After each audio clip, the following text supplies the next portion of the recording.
하나님 말씀 함께 보겠습니다. 신약 성경 디도서 1장 1절부터 16절 전체를 함께 우리 봉독하도록 하겠습니다. 하나님의 종이요 예수 그리스도의 사도인 나 바울이 사도된 것은 하나님이 택하신 자들의 믿음과 경건함에 속한 진리의 지식과 영생의 소망을 위함이라. 이 영생은 거짓이 없으신 하나님이 영원 전부터 약속하신 것인데 자기 때 자기의 말씀을 전도로 나타내셨으니 이 전도는 우리 구주 하나님이 명하신 대로 내게 맡기신 것이라. 같은 믿음을 따라 나의 참 아들 된 디도에게 편지하노니 하나님 아버지와 예수 그리스도 예수 우리 구주로부터 은혜와 평강이 내게 있을지어다.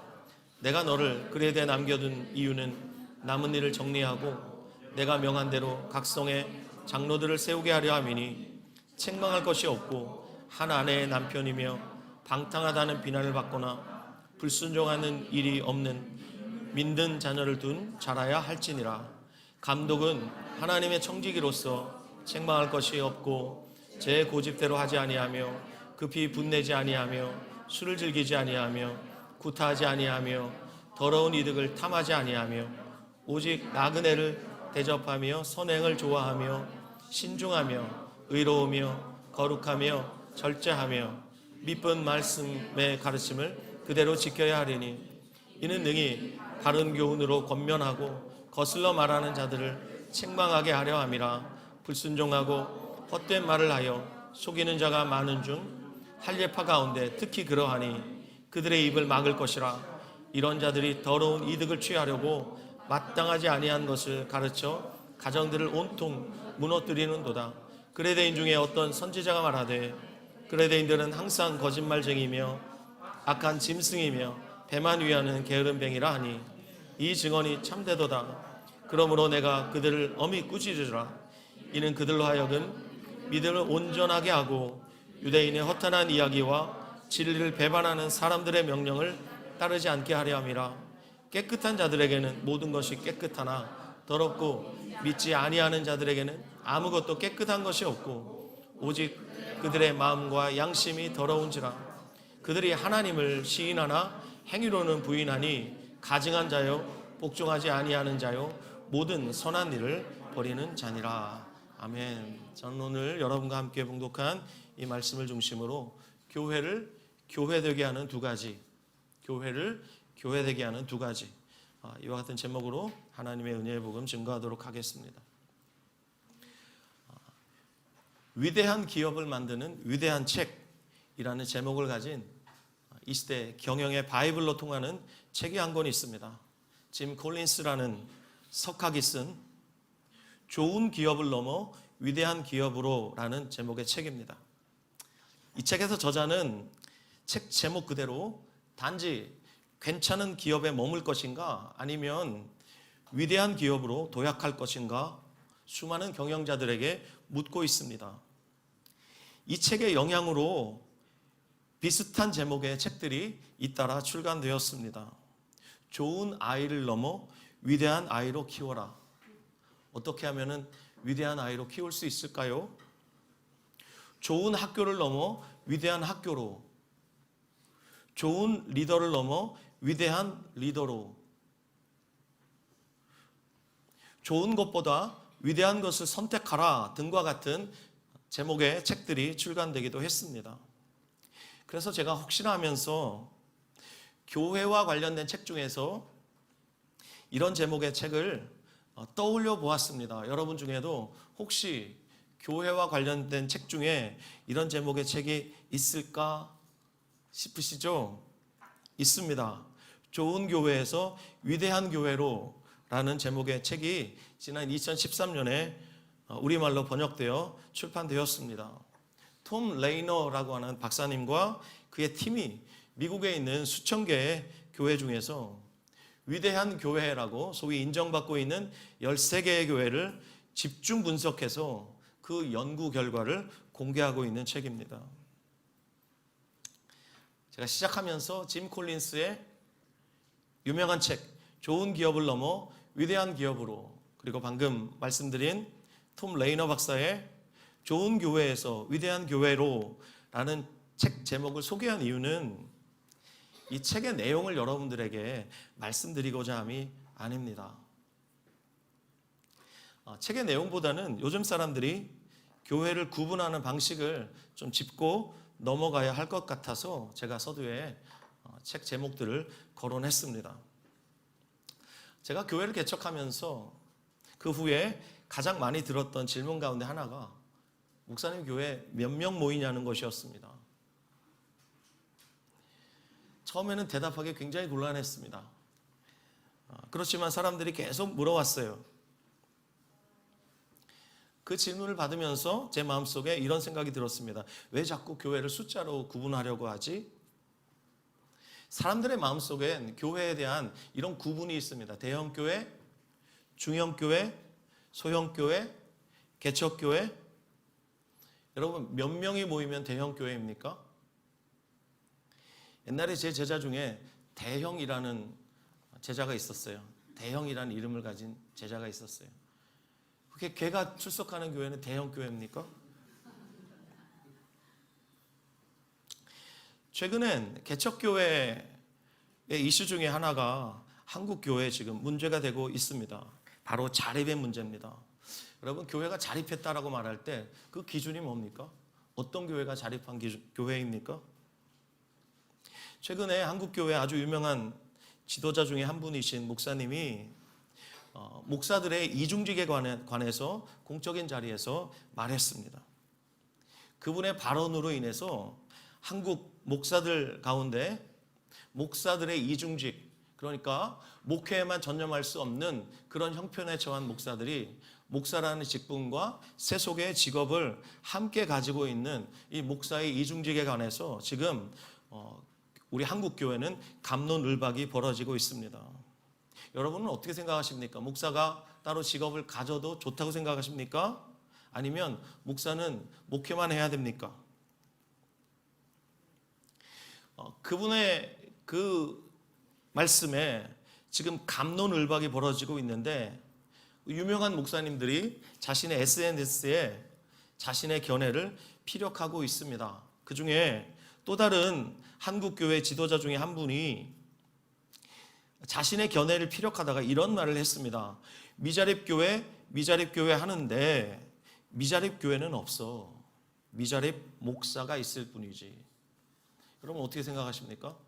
미자립교회가 뭡니까? 어떤 교회가 미자립교회입니까? 그러면 오늘 여기까지 제가 좀 복잡한 얘기를 하고 있는데요. 여러분에게 한번 여쭤보고 싶습니다. 여러분에게는 어떤 교회가 좋은 교회입니까? 대형 교회입니까? 아니면 중형 교회입니까? 소형 교회입니까? 개척 교회입니까? 저는 이 모든 교회를 다 경험해 보았습니다. 어떤 분들이 그래요. 제가 목회 17년 차 됐다니까 대뜸 물어보는 게 자립은 됐습니까? 제가 속으로 이렇게 물어보죠. 자립의 기준이 뭐죠? 사람들이 상가교회 그러면 대번에 개척교회를 생각을 합니다. 여러분 아시다시피 개척되지 않는 교회는 없습니다. 맞습니까? 모든 교회가 다 개척됩니다. 그렇다면 대형교회, 중형교회, 소형교회, 개척교회를 구분하는 것은 아무런 의미가 없습니다. 또 자립과 미자립의 기준도 사람마다 다 다를 수 있기 때문에 이 구분 역시 중요하지 않습니다. 그러면 이렇게 한번 여쭤보고 싶습니다. 여기 계시는 부모님들 중에 자식을 많이 낳아 기르시는 분도 계시고 하나 혹은 둘 정도 낳아 기르시는 분들도 계십니다. 그렇다면 여기 계신 부모님들께 한번 여쭤보겠습니다. 자녀들도 한번 잘 생각해 보세요. 여러분의 자식 중에 귀하지 않은 자식이 있습니까? 결단코 단 한 사람도 없을 겁니다. 우리 속담에 이런 말이 있죠. 10손가락 깨물어 안 아픈 손가락 없다. 모든 자식이 다 귀하죠. 그 중에 못난 자식일수록 더 귀한 법입니다. 저는 제 동생과 저 이렇게 이형제거든요. 그래서 저희 집은 저희 아버지, 저희 어머니, 저 남동생 이렇게 남자만 넷인 집에서 자랐어요. 저희 어머니가 막 장군 같으시고 막 성격이 좀 호탕하시죠. 근데 저희 어머니는 늘 제 동생 걱정만 합니다. 늘 저에게 제 동생을 잘 돌봐달라고 신신당부하십니다. 저희 어머니에게는 저보다 제 동생이 더 귀한 자식 같습니다. 왜냐? 제 동생이 너무 연약하고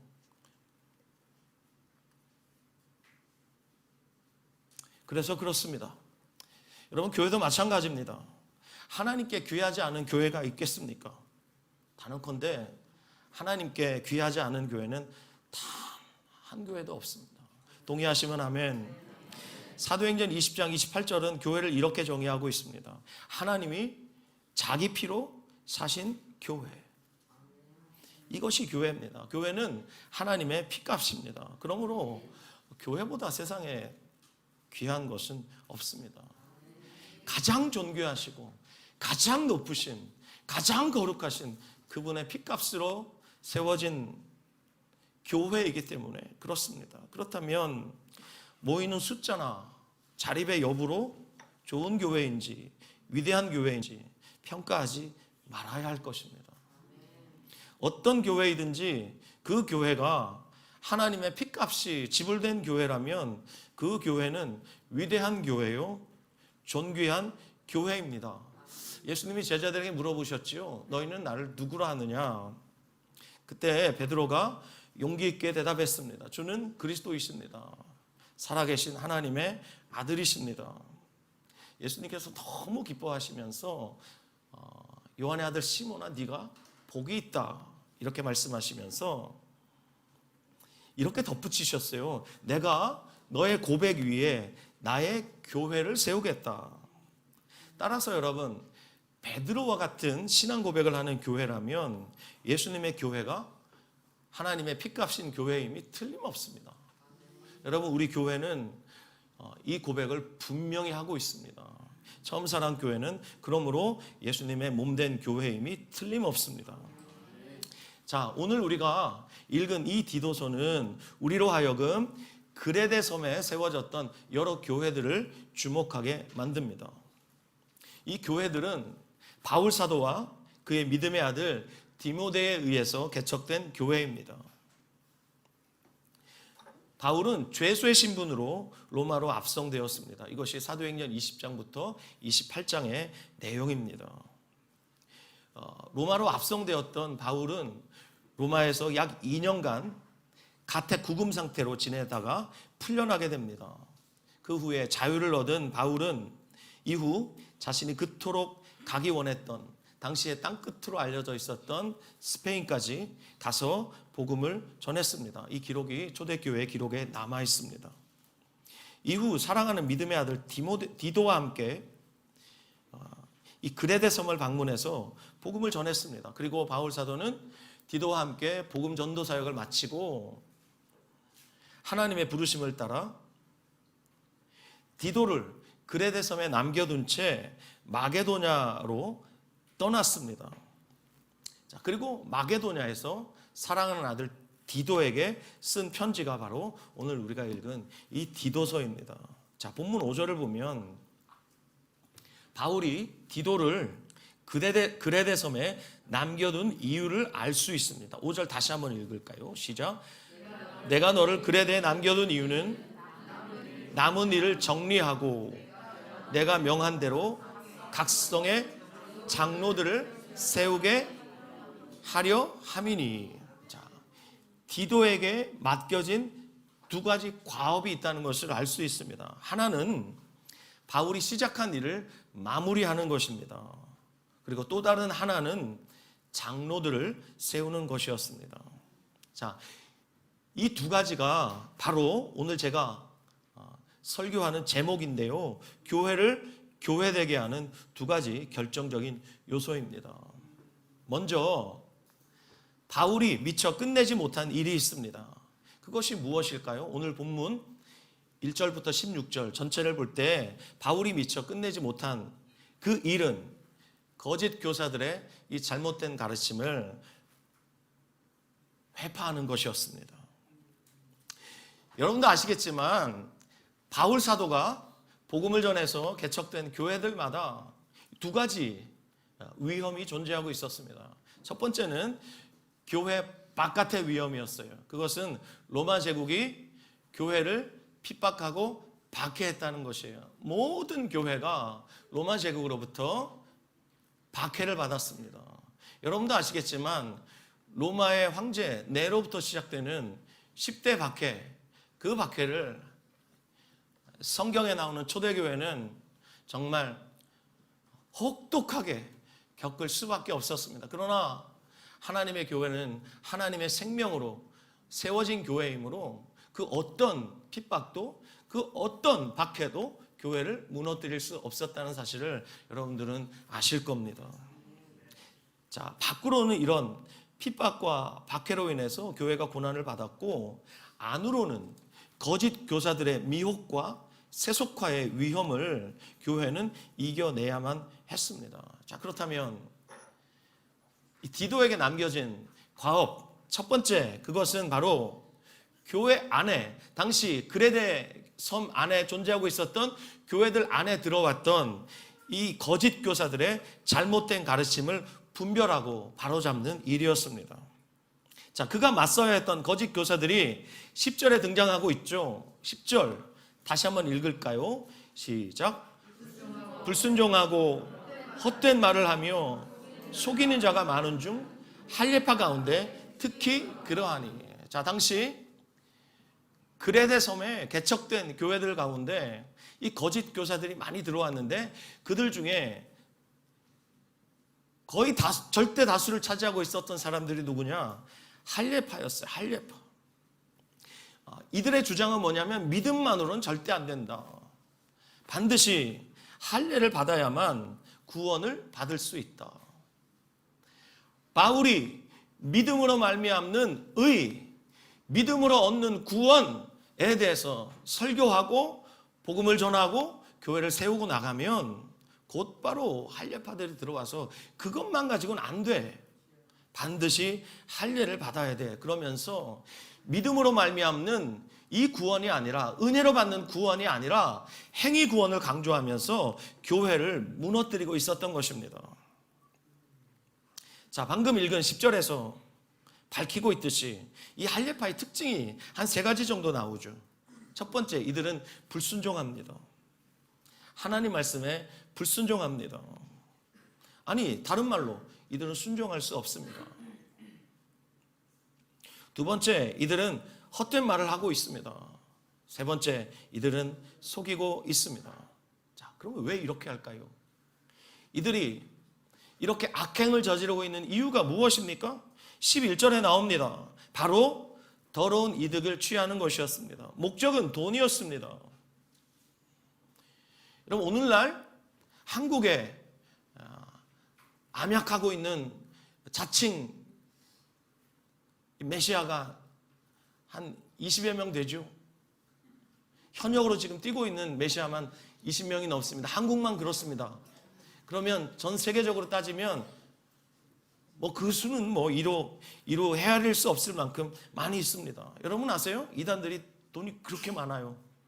우리는 쓰고 죽고 싶어도 돈이 없는데 이단들은 왜 그렇게 돈이 많을까요? 이들이 사람들을 현혹하는 방법 중에 하나는 뭐냐면 두려움을 심어주는 거예요. 두려움을 심어줘서 잘못된 교리로 사람들의 돈을 갈취하는 겁니다. 우리나라 대표적인 이단들 보면 엄청나게 돈이 많아요.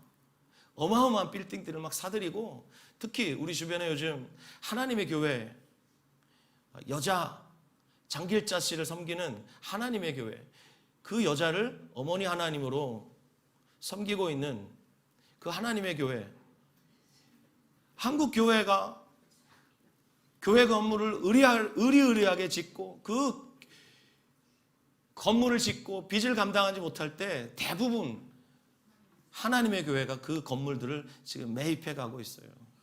여기 청년들 잘 들으세요.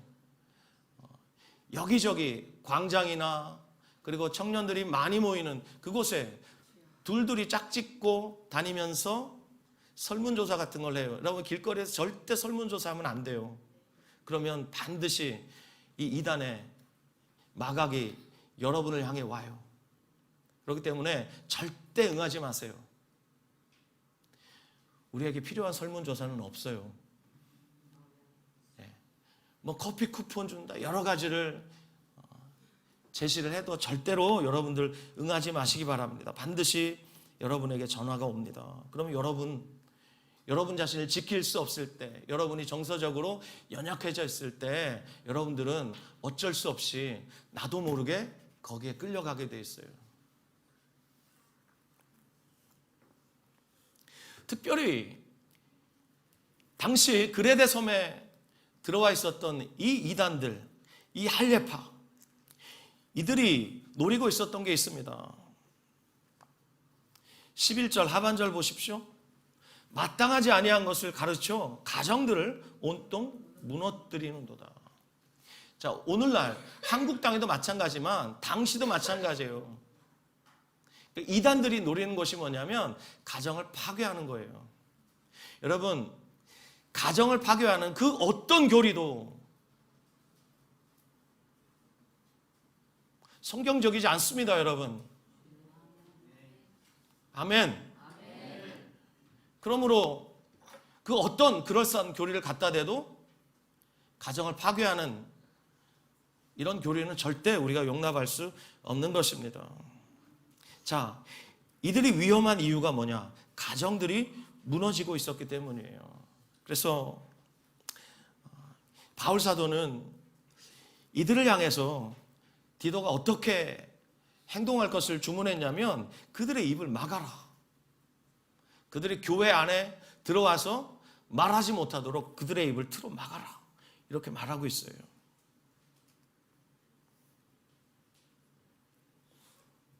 또 13절을 보면 그들에게 지금 영향받고 있는 그레데 교인들을 향해서 뭐라고 말하고 있냐면 그들을 엄히 꾸짖으라 이렇게 말하고 있습니다. 어쩔 수 없이 이단의 가르침에 넘어갈 수는 있겠지만 분별 없는 자들을 향해서 디도에게 어떻게 하라는 거예요? 가서 엄히 꾸짖으라 라고 말하고 있는 것입니다. 사랑하는 여러분, 여러분들이 어쩔 수 없이 이단에 빠졌어요 라는 얘기는 여러분들이 성경의 진리에 위에 기초를 내리지 뿌리를 깊이 내리지 않았다는 거예요. 여러분들이 하나님 말씀을 깊이 묵상하지 않았고 하나님 말씀을 사랑하지 않았다는 증거예요. 만약에 혹시 우리가 그런 위험에 처한다면 말입니다. 자, 이들이 또 얼마나 위험한 자들이었는지 16절에서 바울은 이렇게 말하고 있습니다. 16절 다시 한번 읽을까요? 시작. 그들이 하나님을 시인하나 행위로는 부인하는 가증한 자요 복종하지 아니하는 자요 모든 선한 일을 버리는 자니라. 아멘. 자, 수많은 이단 사이비들이 교리 이단이라면 이 교리 이단보다 더 무서운 이단이 뭐냐면 당시 그레데 섬에 들어와 있던 이 할례파를 중심으로 하는 행위 이단들이에요. 교리 이단보다 훨씬 무서운 것, 훨씬 악독한 것이 행위 이단이라는 사실 여러분 기억하셔야 됩니다. 이런 행위 이단들을 가리켜서 예수님은 뭐라고 비판하셨냐면 외식이라고 말씀하셨습니다. 제가 마태복음 15장 7절, 8절 말씀 여러분에 봉독해 드리겠습니다. 예수님이 당시 종교 지도자들이었던 바리새인들과 서기관들을 향해 하셨던 말씀입니다. 외식하는 자들아, 이사야가 너희에 관하여 잘 예언하였도다. 일러스되 이 백성이 입술로는 나를 공경하되 마음은 내게서 멀도다. 입술로는 하나님을 시인하지만 마음은 이미 하나님을 떠난 자들, 그들에게 어떤 선한 행위가 나올 수 있겠습니까? 자, 하나님을 시인하지만 행위로는 부인하는 자들의 특징을 16절에서 또 세 가지로 말하고 있습니다. 첫째, 그들은 가증합니다. 이 가증하다는 말은 늘 우상 숭배자들에게 사용되었던 용어입니다. 그러므로 이들의 최후 운명은 여러분 짐작하고도 남겠죠. 가증한 자들입니다. 둘째, 이들은 복종하지 않습니다. 자, 우리말 성경은 복종하지 아니하는 자라 이렇게 번역되어 있는데, 아니요, 저는 좀 더 적극적으로 번역해야 된다고 생각합니다. 복종할 수 없는 자. 복종할 수 없습니다. 영에 속한 자들이 하나님의 음성을 듣죠. 육에 속한 자들은 하나님의 음성을 들을 수도 없고 하나님의 말씀을 분별할 수도 없고 예수님을 따라갈 수도 없는 존재들입니다. 아멘. 세 번째, 이들은 선한 일을 버렸습니다. 여기 버리는 자라고 번역된 헬라어 단어는 자격 없다는 뜻입니다. 한마디로 이들은 가짜라는 뜻입니다. 이들은 가짜예요. 예수님 말씀하셨죠. 마태복음 7장에 우리 한번 이 말씀을 찾아보겠습니다. 마태복음 7장 20절부터 23절 말씀입니다.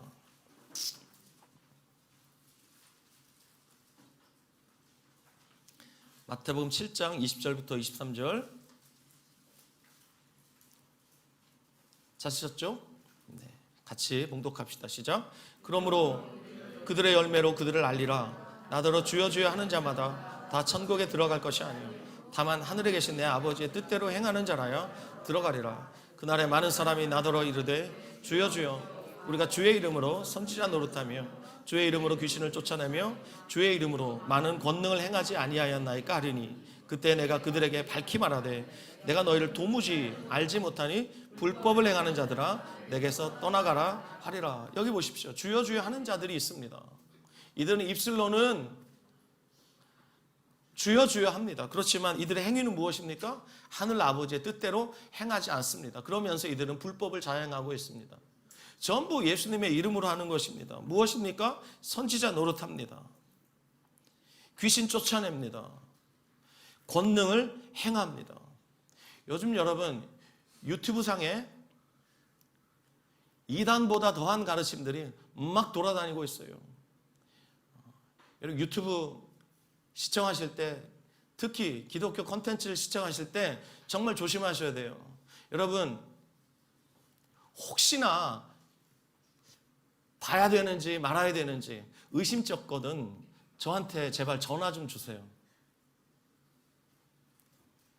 영매 같은 자들이 오늘날 예수 그리스도의 이름으로 수많은 미혹들을 퍼뜨리고 있어요. 제가 여러분들에게 그 이름은 말씀드리지 않을 거예요. 왜냐? 이름 말씀드리면 여러분들 가서 볼 것 같아서. 만지지 마 그러면 만지잖아요. 절대 보면 안 돼? 보잖아요. 어제도 제가 우리 집사람 AI 작가 공모전에 당선이 돼가지고 강남에 그 갤러리에 갔어요. 갤러리 갔더니 하나 조형물이 있어요. 거기에 왜 만지지 말라고 붙여놨는지 모르겠어요. 만지고 싶잖아요. 꼭 참았어요. 한번 만져보고 싶더라고요. 선지자 노릇합니다. 귀신도 쫓아냅니다. 권능을 행합니다. 이러면 오늘날 이런 사람들이 기도원에 나타나고 큰 전도 집회에 나타나면 수많은 사람들이 몰려갑니다. 하지만 주님 뭐라고 말씀하십니까? 이거 중요한 거 아니다. 이거 중요한 거 아니다. 중요한 것이 무엇입니까? 주여 주여 하면서 무엇을 하라는 것입니까? 하나님 아버지의 뜻대로 살라는 것입니다.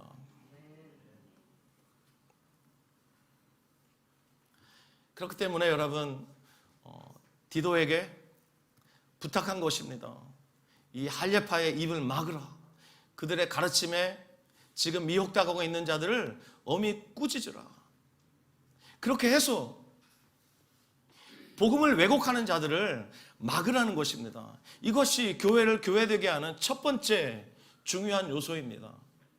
교회를 진리의 기초 위에 계속해서 세우라는 것입니다. 사랑하는 여러분, 교회를 교회되게 하는 진리가 무엇입니까? 복음입니다. 유튜브에 떠도는 수많은 조언들, 그런 조언들을 들으시면 여러분 마음에 좀 위로를 받을 수 있습니다. 그리고 참 괜찮은 교훈 같아요. 그렇지만 그건 정답이 아닙니다. 명답일 수는 있지만 정답은 아닙니다. 저와 여러분의 영혼을 창조하신 분이 정답을 가지고 계십니다. 그 정답이 어디 있습니까? 여기 있습니다. 맞습니까? 수많은 조언들을 우리에게 들려주는 이 시대에 수많은 통로들이 있습니다. 그 통로들을 통해서 우리가 마음에 잠시 동안의 위안은 받을 수 있겠지만 그것은 정답이 아닙니다. 사랑하는 여러분, 분별하셔야 됩니다. 분별하셔야 됩니다. 진리의 기초 위에 서 있어야 합니다. 교회를 교회되게 하는 것 바로 진리입니다. 어떤 진리입니까? 하나님이 예수님을 통해서 무엇을 하셨는가? 예수님을 통해서 무엇을 약속하셨는가? 이것을 우리가 깊이 알아가야 되는 것입니다. 예수님이 이미 이루어 놓으셨어요. 우리가 할 일은 무엇입니까? 예수님이 이루신 그것을 믿고, 비록 어눌하지만, 어줍지 않지만 예수님이 이루어 놓으신 것을 믿고 믿음으로 오늘도 예수님을 따라가는 것이에요. 그것이에요. 예수님이 이루어 놓으신 그 엄청난 진리를 우리가 계속해서 바라보고 그것을 나에게 주신 하나님의 선물로 받아들이고 그렇게 주님을 따라가는 것입니다. 조언이 아니라 이 시대 현자들의 지혜가 아니라 우리에게 허락하신 하나님의 지혜가 있습니다. 하나님의 능력이 있습니다. 이것이 바로 복음입니다, 여러분. 지혜와 조언을 듣고 따라가는 그 끝이 무엇인 줄 아십니까? 내가 책임져야 합니다. 그러나 하나님은 우리에게 책임지라고 말씀하지 않았습니다. 내가 책임져. 그러니까 너희는 나만 믿고 따라오면 돼. 실패해도 괜찮아. 7번 넘어지면 너 8번 일어날 수 있도록 내가 복음의 생명력을 이미 충만하게 부어놨어. 그러니 너는 나만 따라오면 돼. 이것이 주님이 우리에게 약속하신 복음입니다, 여러분.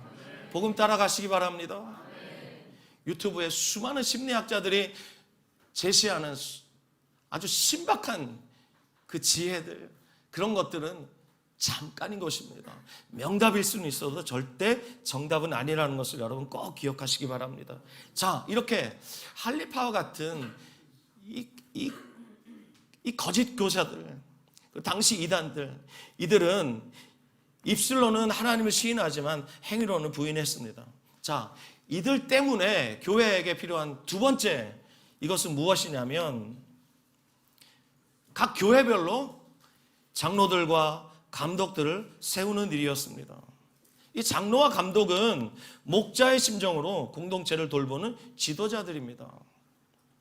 이들의 자격 조건이 오늘 본문에 보면 6절부터 9절에 아주 상세하게 나오지요. 하지 말아야 할 것들이 나오고 반드시 해야 할 것들이 나옵니다. 그리고 이 장로와 감독들을 말하면서 이들의 자격 기준으로 제일 먼저 말하는 것이 무엇입니까? 책망할 것이 없어야 됩니다. 장로와 감독들이라고 말하면 오늘날 저 같은 목사들을 가리키고 교회 안에 중직들을 가리킵니다. 이들에게 가장 먼저 요구되는 것이 무엇입니까? 책망할 것이 없어야 된다는 것입니다. 오해하지 마십시오. 완전한 자를 요구하는 것이 아니라 사회적으로 이 사람이면 괜찮겠다. 이건 무엇을 얘기하냐면 교회 안에서 혹은 교회 밖에서 이 사람의 평판이 괜찮아야 됩니다. 오늘날 한국 교회 문제가 무엇이냐면 세상 사람들과 다르지 않다는 거예요. 교회 안에서는 막 엄청 인정받는데 교회 밖에서는 사람들에게 막 손가락질 받고 사람들이 부끄러워하는 사람이 교회 안에 중직이 되면 그 교회는 사람들에게 손가락질 받습니다. 그러므로 여러분, 아무나 세울 수 없고 세울 때 정말 신중하게 직분자들 세워 나가야 합니다. 누가 그렇다고 하죠? 누가 그랬다고 말하죠? 우리 교회 아무나 집사 주지 않아. 그랬다고 말해요. 맞습니다. 어떤 교회는 교회 출석한 지 1년 되면 무조건 집사 줍니다. 저는 그렇게 하지 않습니다. 그렇게 할 수가 없습니다. 왜냐하면 우리 교회는 집사가 되려면, 권사가 되려면, 장로가 되려면 우리 교회는 반드시 복음 앞에 서야 합니다. 복음 앞에 서지 않고 직분을 받을 수는 없어요. 왜냐하면 복음을 가져야만 진리 위에 제대로 섰다라고 말할 수 있는 것입니다. 복음이 무엇입니까? 나 죽고 내 안에 예수님 사신다는 것을 고백하는 것입니다. 여러분 믿습니까? 여러분 복음 받으셨습니까? 여러분 복음 받으셨어요? 그렇다면 주님께 복종하셔야죠. 성경의 진리에 복종하셔야죠. 교회의 권위에 순종하셔야죠. 맞습니까, 여러분? 이것이 복음 받은 자의 특징입니다. 다르게 말할까요? 복음 받은 자의 특징은 뭐냐면 더 이상 내 인생은 중요하지 않습니다. 옛날에 제가 학창 시절에 많이 불렀던 노래가 있습니다. 여기 아마 40대 이상 분들은 잘 아실 텐데 내 인생은 나의 것이라는 노래가 있습니다. 아세요? 내 인생은 나의 것, 내 인생은 나의 것, 그냥 나에게 맡겨 주세요. Everybody. 내 인생은 나의 것, 내 인생은 나의 것, 나는 모든 것 책임질 수 있어요. 진짜 책임질 수 있으세요, 여러분? 한치 앞도 우리는 모르잖아요. 어떻게 책임을 져요? 여러분 분명히 아셔야 됩니다. 저기 뒤에 계시는 분들 제 얘기 다 듣고 계시죠? 예, 우리 인생 우리 뜻대로 안 되죠? 내가 내 인생 주인 아니란 말이에요. 예수님이 피값으로 여러분 다 구원하셨어요. 그러므로 예수님의 권위에 복종하세요. 성경의 진리에 복종하세요. 그래서 교회를 교회되게 하는 첫 번째는 진리이고 두 번째는 그 진리에 복종하는 진리의 사람들입니다. 좋은 교회의 기준이 무엇입니까? 위대한 교회의 기준이 무엇입니까? 이 두 가지입니다. 디도서를 통해 볼 때 그렇다는 것입니다. 첫 번째, 그 교회가 진리 위에 서 있는가? 복음의 기초 위에 견고하게 서 있는가? 두 번째는 그런 진리에 순종하는 진리의 사람들이 교회의 리더십으로 지금 세워져 있는가? 이것입니다. 저는 처음 사는 교회가 이렇게 되기를 원합니다. 다 같이 에베소서 말씀 보고 이제 좀 메시지를 정리하려고 하는데요. 에베소서 4장 말씀을 펴주시기 바랍니다. 에베소서 4장 11절부터 16절까지 보겠습니다. 에베소서 4장 11절부터 16절 시작. 그가 어떤 사람은 사도로, 어떤 사람은 선지자로, 어떤 사람은 복음 전하는 자로, 어떤 사람은 목사와 교사로 삼으셨으니 이는 성도를 온전하게 하며 봉사의 일을 하게 하며 그리스도의 몸을 세우려 하심이라. 우리가 다 하나님의 아들을 믿는 것과 아는 일에 하나가 되어 온전한 사람을 이루어 그리스도의 장성한 분량이 충만한 데까지 이르리니 이는 우리가 이제부터 어린아이가 되지 아니하여 사람의 속임수와 간사한 유혹에 빠져 온갖 교훈의 풍조에 밀려 요동하지 않게 하려 함이라. 오직 사랑 안에서 참된 것을 하여 범사의 그에게까지 자랄지라. 그는 머리니 곧 그리스도라. 그에게서 온 몸이 각 마디를 통하여 도움을 받음으로 연결되고 결합하여 각 지체의 분량대로 역사하여 그 몸을 자라게 하며 사랑 안에서 스스로 세우느니라. 아멘. 여러분, 교회를 가리키는 여러 가지 비유와 상징들이 성경에는 100가지가 넘어요. 그 중에 제 마음속에 그리고 여러분 마음속에 오늘 선명하게 좀 각인되었으면 하는 교회에 관한 비유가 뭐냐면 그리스도의 몸이라는 거예요.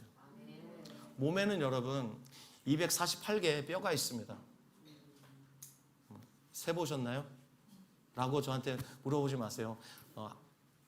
의사들이 밝혀낸 것입니다. 248개의 뼈가 있고 그 뼈가 우리의 골격을 형성하고 있습니다. 그리고 우리 온몸에 마디들이 있습니다. 이 마디들을 통해서 뼈와 뼈들이 연결되어 있습니다. 우리 치킨 시켜 먹을 때 연골뼈가 있죠. 그렇죠? 물렁뼈. 이것이 마디 역할을 하면서 뼈와 뼈를 연결시켜 주는 거예요. 근육과 근육을 연결시켜 주고 그리스도의 몸된 교회에서 진리의 사람들이 바로 이런 역할을 하는 것입니다. 여러분 마디가 튼튼해야 이 골격이 제대로 작동할 수 있는 거예요. 우리 교회에 제가 목자들을 최근에 세우고 목자들과 함께 하나님 마음 배우고 또 교회에 대해서 공부하면서 우리 목자들 한 분 한 분을 제가 세워가려고 기도하면서 지금 힘을 다하고 있습니다. 그런데 여러분 이 목자들이 무슨 역할을 하냐? 마디 역할을 하고 있습니다. 몸에 마디가 튼튼해야 그 몸이 정상적으로 작동할 수 있는 것처럼 여러분 이 마디가 모든 이 마디마디에 존재하면서 몸을 튼튼하게 세워줘야 합니다. 여러분, 우리 교회를 위해서 오늘 가족 모임에서 기도하실 텐데 무엇을 위해 기도해야 합니까? 우리 교회가 정말 진리의 사람들로 리더십들이 곳곳에 포진하여서 마치 우리 온몸에 마디들을 통하여 온몸이 서로 연결되는 것처럼 그렇게 우리 교회에 정말 진리의 사람들로 리더십들이 견고하게 세워질 수 있도록 여러분들이 기도해 주셨으면 좋겠어요. 그래서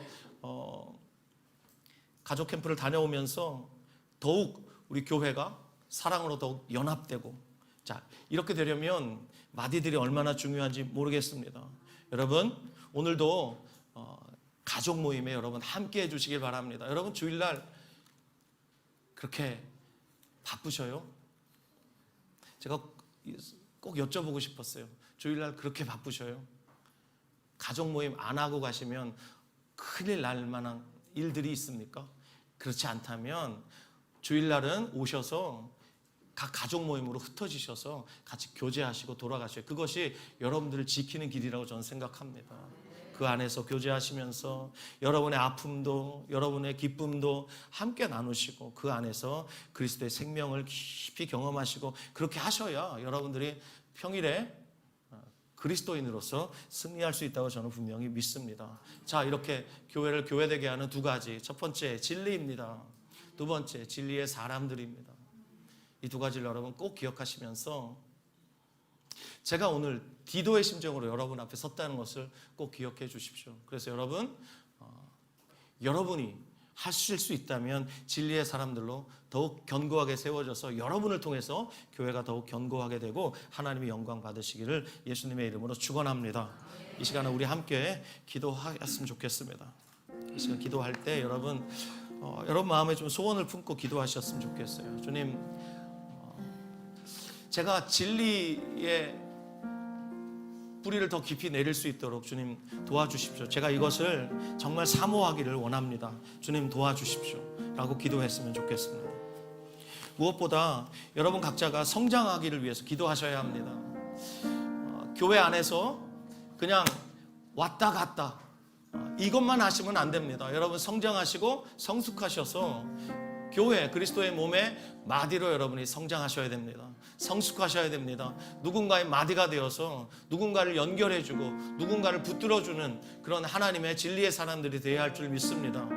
주여, 우리 교회가 진리의 교회가 되게 해주시고 진리의 사람들로 가득한 그런 교회가 되게 해주십시오. 우리 함께 이 시간 통성으로 기도하며 주님께 나아갑시다. 기도하겠습니다.